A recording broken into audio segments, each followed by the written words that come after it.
This is Bob Payne, Chief Investment Strategist here at Payne Capital Management with this week's market update. And this week on the Street of Dreams, the markets wrapped up their best week since early November.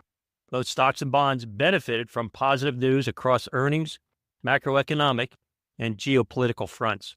Financial stocks surged as big banks kicked off fourth quarter earnings season with better than expected results, while Taiwan Semiconductor sparked further enthusiasm among chip stocks.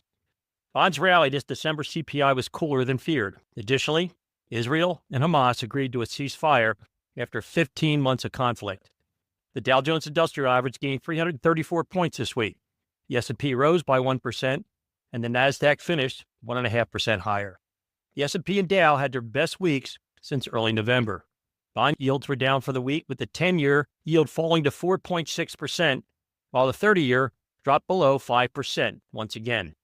This pullback in yields followed cooler than expected updates on producer and core consumer prices, which came after weeks of market jitters about potential Federal Reserve interest rate cuts or hikes due to inflation.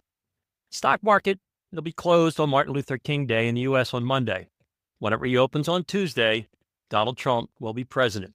His plans for tax cuts, deregulation, and tariffs are expected to drive trading activity in the coming months. Unlike most of last year, volatility has been elevated since the election. Short-term volatility, driven by emotions, and therefore inherently unpredictable. However, absent any fundamental surprises, sentiment and volatility swings aren't anything to worry about.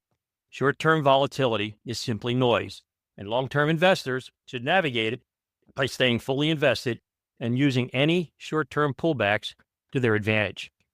In a big, booming bull market, it is simply better to be fully invested in a diversified portfolio rather than sitting on the sidelines in cash on the outside looking in.